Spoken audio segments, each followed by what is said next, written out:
The Quantum Communication Array at the United Earth Defense Command's primary research facility in the Atacama Desert hummed with an intensity that made Dr. Elena Rodriguez's skin prickle. Something was different. In her 15 years of monitoring extraterrestrial communication channels, she had grown accustomed to the white noise of cosmic background radiation, the occasional burst of pulsar signals, and the mundane chatter of human satellite communications. But this was something else entirely. The array's holographic display flickered, then stabilized with a crystalline clarity that seemed almost too perfect. Hexagonal data patterns shimmered in midair, their geometric precision a stark contrast to the organic chaos of human communication technologies. Elena's hand hovered over the emergency communication protocol trigger, her breath catching in her throat. Dr. Rodriguez called out Marcus Kimura, her senior research assistant. "We're detecting an unprecedented data convergence. The signal's complexity it's beyond anything in our database." The room around them was a testament to humanity's most advanced listening post. Hundreds of researchers worked in carefully controlled environments, their eyes fixed on screens that monitored every conceivable frequency and communication channel. The Atacama facility was humanity's window to the cosmos, a global effort that represented decades of international collaboration and technological innovation. The first words came not as sound, but as a direct neuro-linguistic transmission that materialized simultaneously on every screen in the facility.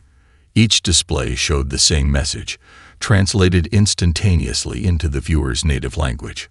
Collective Communication Protocol. Initial Integration Directive Species Designation. Earth-Humanity Technological Classification. Pre-Collective Civilization Integration Probability. 94.7% Directive. Prepare for systematic assimilation. Elena's mind raced. The message was both a declaration and a sentence, clinical, devoid of any emotional nuance that might suggest negotiation or mercy. She recognized the profound weight of the moment. This was first contact, but not the hopeful diplomatic encounter humanity had imagined for decades. This was an ultimatum. "Patch me through to Global Command," she ordered, her voice steady despite the adrenaline coursing through her veins. "And get me direct lines to every major scientific institution worldwide." The next 90 minutes were a blur of activity. Emergency protocols that had existed only in theoretical simulations were now being activated in real time. Military commanders, scientific leaders, and political representatives from every continent began an emergency conference that would reshape human history. Dr. Hiroshi Tanaka from the Tokyo Quantum Research Institute was the first to provide technical analysis. "The transmission's data density is impossible," he explained, his holographic image flickering slightly.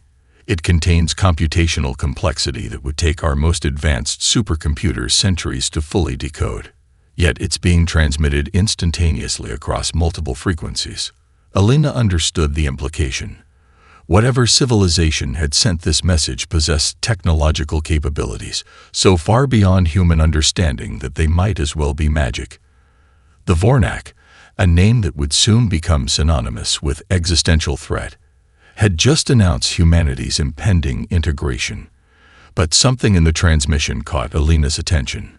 Buried within the clinical language and precise mathematical constructs was a subtle pattern, almost like a fingerprint of the civilization that created it. Years of studying communication theory had taught her that no message, no matter how technological, was entirely free from the cultural and psychological imprint of its creators. "They're not just talking to us," she muttered, more to herself than to her colleagues. "They're studying us."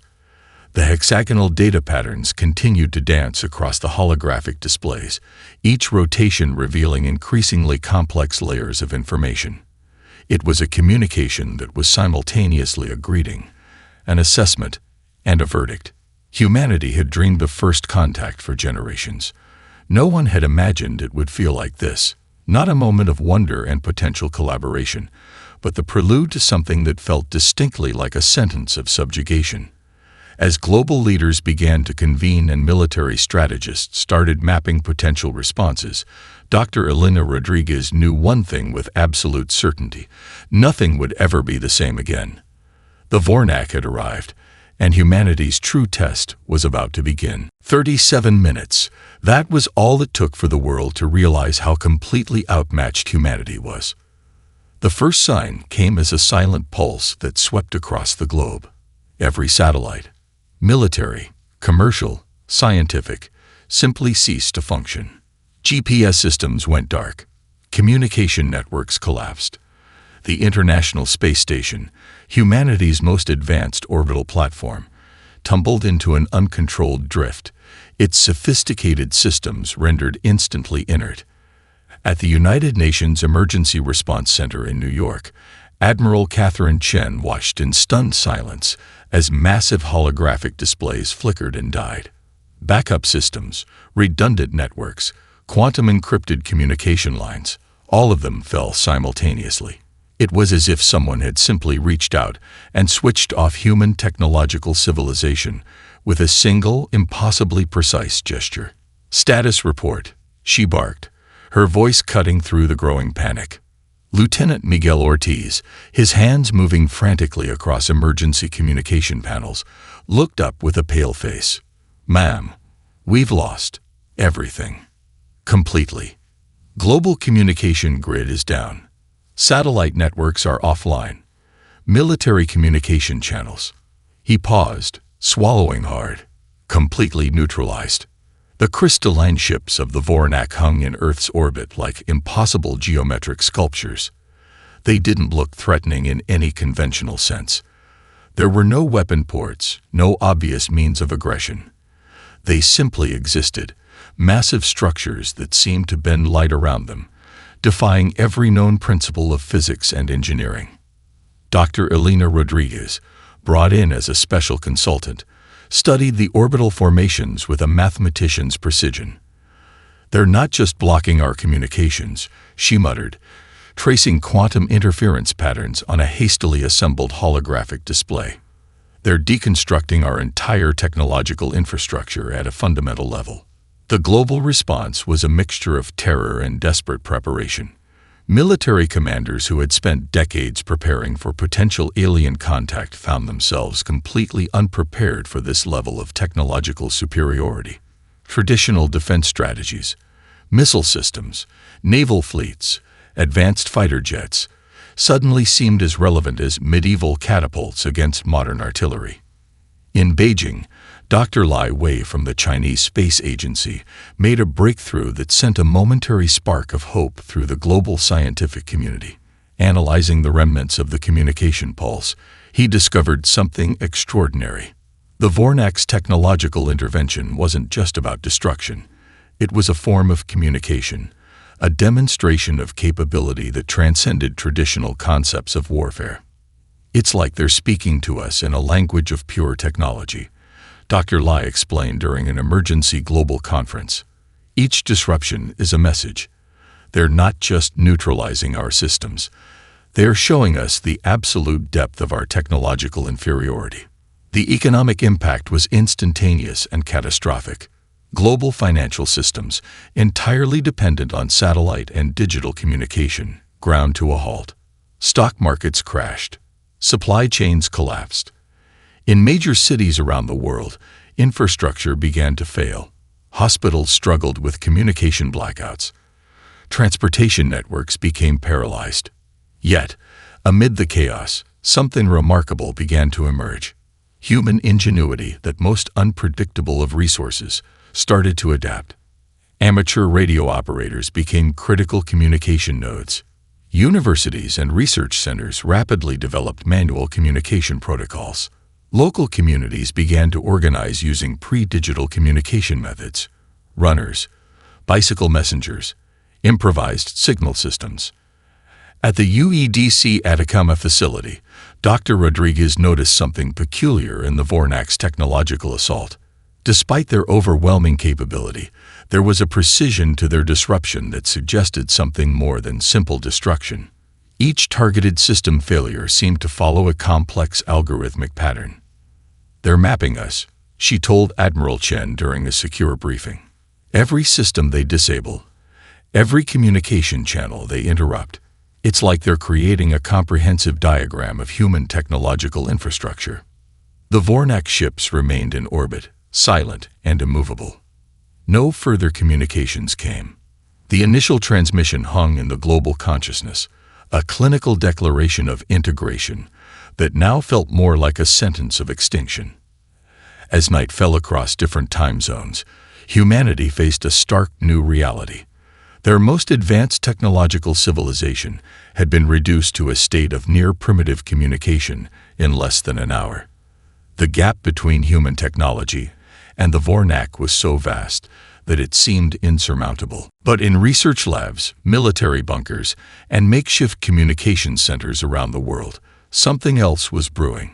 A determination that would soon prove to be humanity's most unexpected weapon. The abandoned subway tunnels beneath Sao Paulo became humanity's first real sanctuary of resistance. Marcus Chen moved like a ghost through the makeshift command center, his fingers tracing holographic maps that flickered with jury-rigged technology. Once a special forces operative specializing in cybersecurity and unconventional warfare, he now found himself leading the most important mission in human history. Around him, a diverse team of survivors worked with desperate intensity. Hackers from Shanghai sat beside former military cryptographers from Berlin.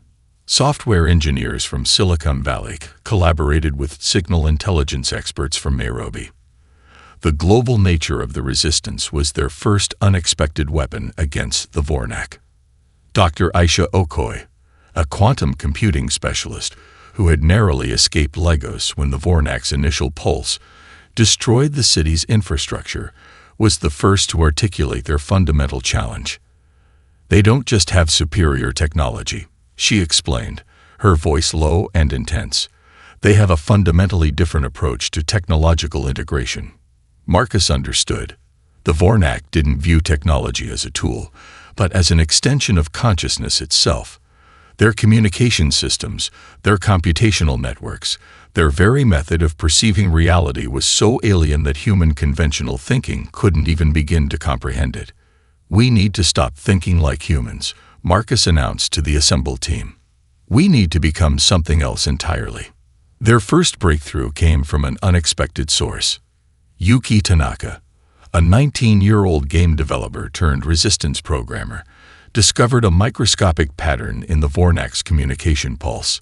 It was so subtle that it had been missed by every previous analysis, a tiny asymmetry in the quantum entanglement of their communication network. "It's like a heartbeat," Yuki explained, her fingers dancing across multiple holographic interfaces. Not a literal heartbeat, but a rhythmic inconsistency in their neural link communication. Almost like a breath. Dr. Rodriguez, who had been coordinating with the underground resistance remotely, recognized the significance immediately. The Vornak's technological superiority came from a near-perfect synchronization of their computational systems. But near-perfect was not absolute perfection.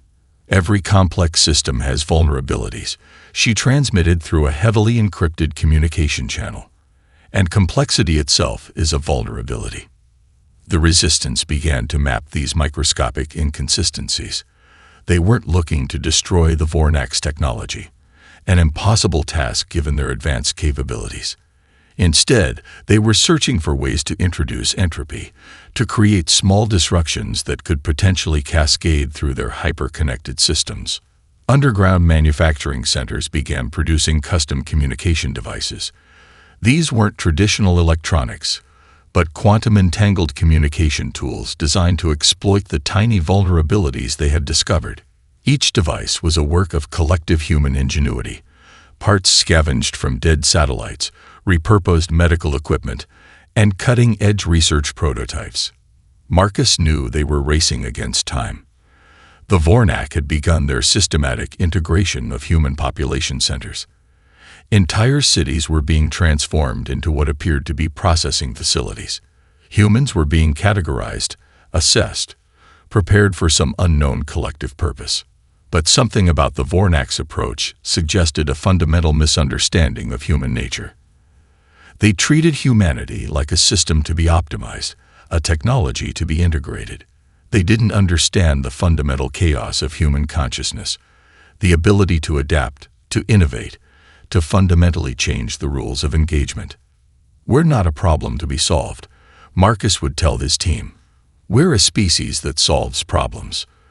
Their first real test came when they intercepted a Vornak data stream. It wasn't a complete transmission, just a fragment, a tiny window into their communication network. But it was enough. Yuki and her team of programmers began constructing what they called a cognitive virus, a piece of code that wasn't designed to destroy, but to introduce uncertainty. In the cold, damp subway tunnels that had become their fortress, humanity's resistance was growing. They were no longer just fighting. They were learning a new way of existing, of thinking, of surviving. The Vornak believed they were preparing humanity for integration. They had no idea they were actually teaching humanity how to fight back. The virus wasn't a weapon in any traditional sense. It was a symphony of chaos, a computational poem written in the language of uncertainty.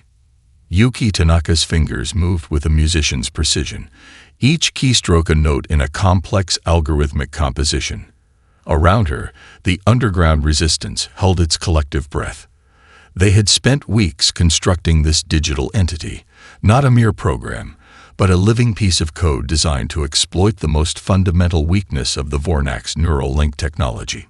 "It's not about destruction," Yuki explained to Marcus Chen, her holographic display showing intricate webs of quantum entanglement. "It's about introducing something they can't process, genuine unpredictability." The virus was a masterpiece of human ingenuity. Where traditional malware sought to destroy or corrupt, this creation was designed to do something far more insidious. It would infiltrate the Vornak's communication network and introduce pure, unadulterated human randomness. Dr. Elena Rodriguez, monitoring from a remote communication node, understood the profound implications. The Vornak's technological superiority came from a near-perfect synchronization of computational thinking. Their entire civilization was built on predictive algorithms, on the ability to calculate and control with absolute precision. Humanity's greatest strength had always been its capacity for irrational innovation. The first test came unexpectedly. A Vornak processing facility in what was once Buenos Aires became the initial target. The facility looked like a crystalline nightmare, a massive structure that seemed to grow and shift, consuming entire city blocks, transforming human infrastructure into something alien and incomprehensible. Marcus watched as Yuki initiated the transmission. The virus didn't burst through defenses. It didn't crash systems or trigger alarms. Instead, it seeped, like water finding impossible cracks, like thought finding unexpected pathways. Inside the Vornak network, something unprecedented began to happen. Mathematical models started to produce impossible results. Predictive algorithms generated outcomes that defied their own internal logic. It was as if the very concept of certainty had been infected with a virus of potential, each calculation now containing multiple, simultaneous, contradictory probabilities. The first signs of disruption were subtle. Communication nodes within the facility began to produce fragmented transmissions. Mathematical proofs that had been absolute now contained unexpected variables. Computational paths that had been perfectly synchronized now branched into wild, unpredictable trajectories. "We're introducing cognitive dissonance," Yuki whispered, her eyes reflecting the complex holographic displays. Not just in their systems, but in their fundamental way of perceiving reality. Dr. Rodriguez recognized the breakthrough immediately. The Vornak didn't just use technology. They were technology. Their entire civilization was a living, breathing computational network. By introducing pure uncertainty, they were essentially creating a philosophical attack that went beyond mere technological warfare. Within hours, the effects began to spread. The crystalline structure of the Buenos Aires facility started to show microscopic fractures. Not physical damage, something far more profound. The very logic that held the structure together began to waver, to become uncertain. Marcus understood the deeper strategy. "We're not trying to destroy them," he told the resistance leaders. We're trying to make them understand something they've never comprehended: the power of uncertainty, of individual choice. The virus was a language lesson, a demonstration that complexity wasn't about perfect calculation, but about the infinite potential of unexpected interaction. Each line of code was a rebellion against the Vornak's deterministic worldview. As the first facility began to destabilize, something remarkable happened. The Vornak's communication network, their primary method of collective consciousness, started to show signs of internal conflict. For the first time, their perfectly synchronized system began to experience something akin to individual doubt. Yuki watched the holographic displays with a mixture of scientific fascination and human hope. They had created more than a weapon. They had introduced a concept, a way of thinking that was fundamentally, beautifully human.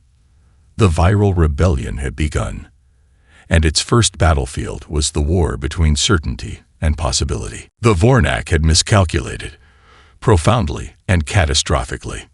Their extensive pre-invasion research had categorized humanity as a Type 0.7 civilization, a species on the cusp of technological advancement, but fundamentally predictable. Their computational models had mapped human behavior with what they believed was absolute precision. Survival probability, 94.7%. Integration potential, near certainty. Those models were now burning. In the ruins of what was once Silicon Valley, a network of resistance fighters demonstrated why no algorithm could truly predict human potential. Led by Dr. Kamil Ramirez, a brilliant neurobiologist turned guerrilla tactician, they were rewriting the very definition of technological warfare. The Vornak processing facilities had begun to show systemic vulnerabilities, not just from Yuki's viral rebellion, but from something far more profound: human adaptability that defied all computational prediction. Each facility the aliens established became a unique battleground of innovation. In Mumbai, a group of call center workers repurposed their communication infrastructure into a sophisticated early warning network. In Cape Town, former miners used their understanding of underground systems to create communication tunnels that completely bypassed Vornak detection. Dr. Elena Rodriguez tracked these developments with scientific fascination. "They're not just fighting," she told Marcus Chen during an encrypted communication burst. "They're evolving in real time." The Vornak had approached human integration like a mathematical problem: categorize, analyze, assimilate. But humanity refused to be a solved equation. In Detroit, a collective of automotive engineers and industrial designers began modifying captured Vornak technological fragments.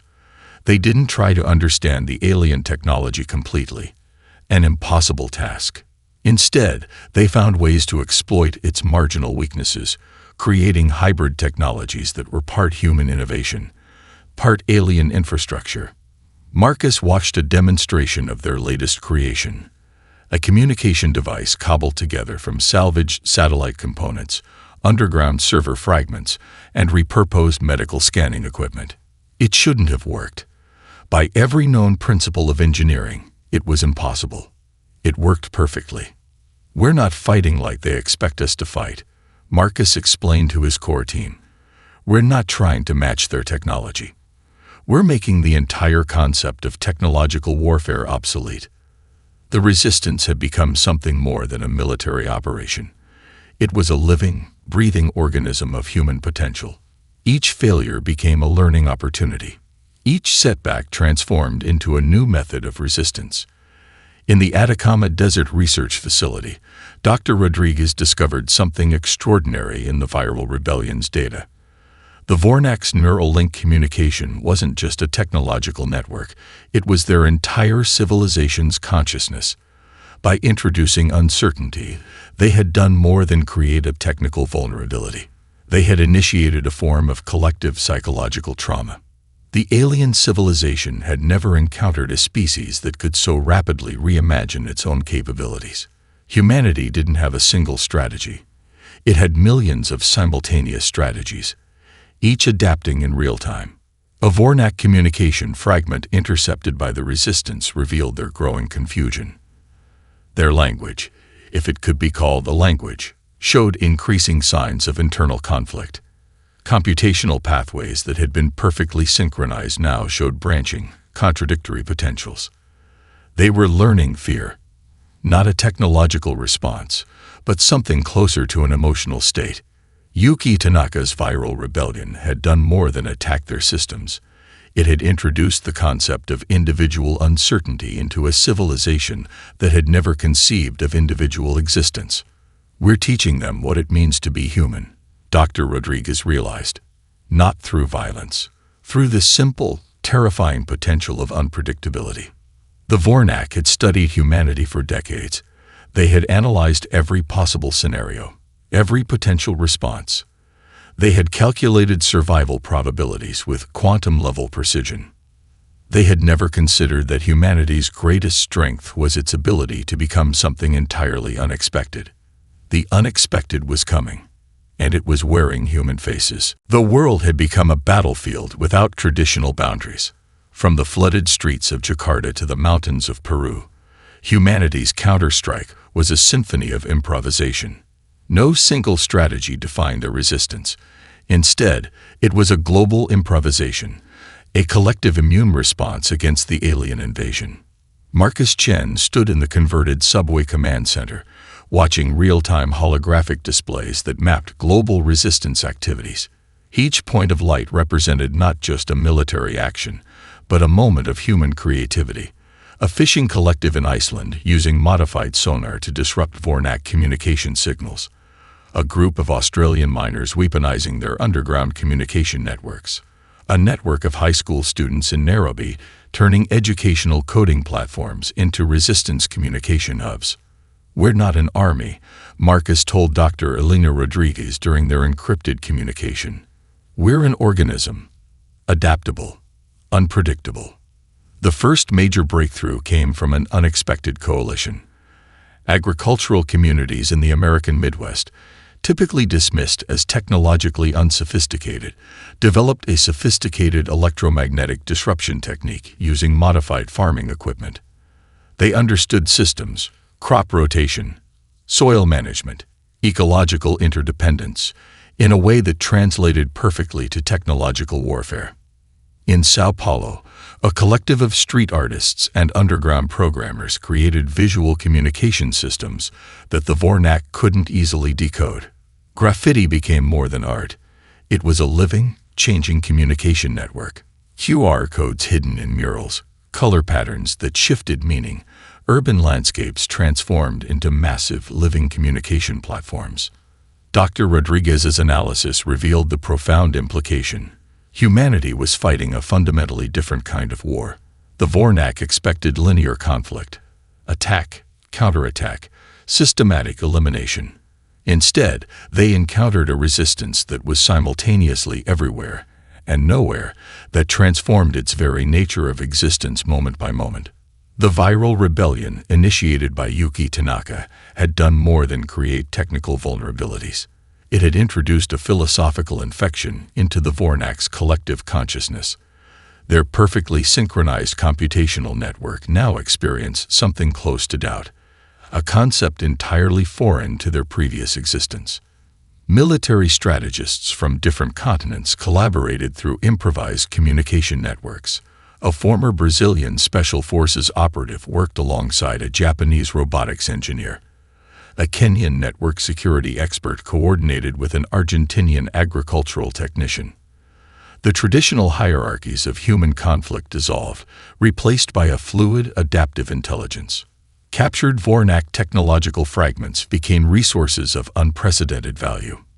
In underground laboratories across the globe, researchers didn't just study these artifacts. They reimagined them.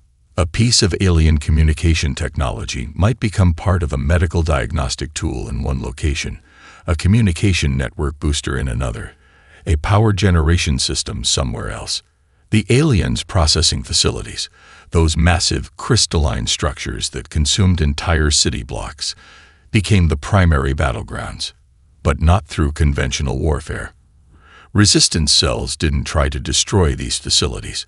They transformed them, introduced complexity, turned them into unpredictable environments that defied the Vornak's computational expectations. In Buenos Aires, a processing facility meant to integrate human populations instead became a living experiment in resistance. Local communities didn't fight the facility, they inhabited it, turning its geometric precision into a chaotic ecosystem of human adaptation. Yuki Tanaka's viral rebellion had introduced a critical weakness: the Vornak's inability to process genuine uncertainty. Their entire civilization was built on predictive algorithms, on the ability to calculate potential outcomes with quantum-level precision. Humanity represented a variable they could not mathematically resolve. "We are the chaos in their equation," Marcus would later describe it. The impossible variable. Global communication had transformed. Traditional internet infrastructure was gone, replaced by a living network of human ingenuity. Satellite communications became bicycle messengers. Digital networks became community radio. Each disruption became an opportunity for a new form of connection. The Vornak had studied humanity for decades. They had calculated survival probabilities. They had mapped potential resistance scenarios. They had never considered that humanity's resistance would be a living, breathing, constantly evolving entity. Not a force to be defeated, but a fundamental reimagining of what resistance could mean. The global counter-strike was more than a military operation. It was an evolution in real time. The truth about the Vornak came not from their technology, but from their history. Dr. Elena Rodriguez pored over the fragments of intercepted data, her fingers tracing holographic displays that revealed a civilization far more complex and tragic than anyone had imagined. The Vornak weren't simply a technological collective. They were survivors of a cosmic catastrophe that had fundamentally broken their understanding of individual existence. Millennia ago, their home system had been destroyed by a stellar event so catastrophic that only a fraction of their species survived.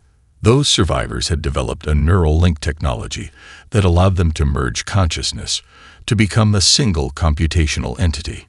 It was a survival mechanism that had become their entire mode of being, a way to prevent the total extinction of their species. "They're not conquerors," Elena whispered to Marcus Chen during their encrypted communication.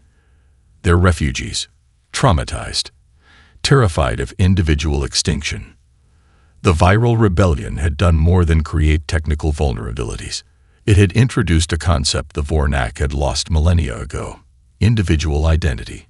Yuki Tanaka's most brilliant innovation wasn't just the virus itself, but its fundamental design. Each line of code carried a unique signature of human experience. Fragments of emotion, moments of individual choice, the pure randomness of human consciousness. As the virus spread through the Vornak's neural network, it didn't just disrupt their systems. It introduced the concept of individual existence. In the massive processing facility that once was Buenos Aires, something unprecedented began to happen. Vornak nodes, previously perfect extensions of a single collective consciousness, began to diverge. Not just in computational pathways, but in something closer to individual thought.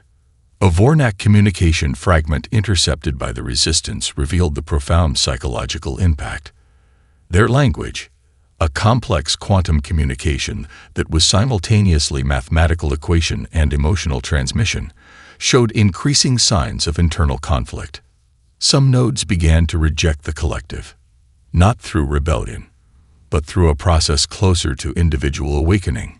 Marcus understood the deeper strategy. "We're not trying to destroy them," he explained to the resistance leadership. "We're trying to help them rediscover what they lost, the value of individual existence."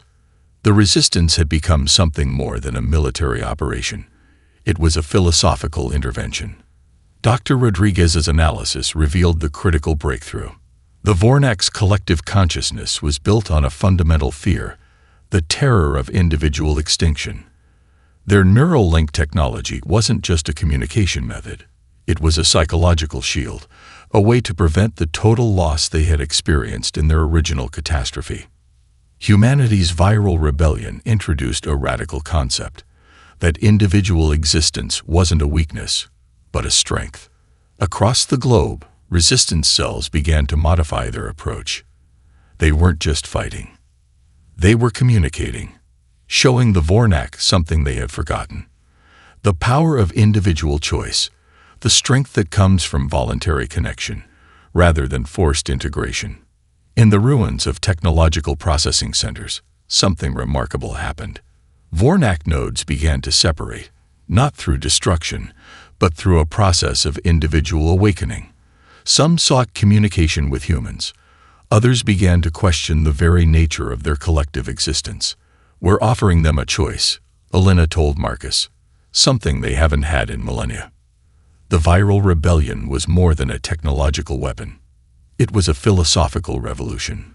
Captured Vornak technological fragments showed increasing signs of individual divergence. Mathematical models that had been perfectly synchronized now contained multiple contradictory potential outcomes. Computational pathways began to branch, to show signs of what could only be described as individual thought. They were learning fear, but also wonder. The terrifying, beautiful potential of individual existence. The Vornak had studied humanity for decades. They had calculated survival probabilities with quantum-level precision. They had never considered that their greatest threat, and potential salvation, would come from the very concept of individual choice. The collective was breaking, and something new was about to be born. The message came unexpectedly, not as a weapon, not as a declaration of war or surrender, but as something far more profound. "You should have left us alone." Dr. Elena Rodriguez stared at the transmission, her hands trembling slightly. Around her, the underground resistance command center fell silent. The message wasn't a threat. It was a confession. The Vornak collective, or what remained of it, was fragmenting, not through violent destruction, but through a process more akin to psychological liberation.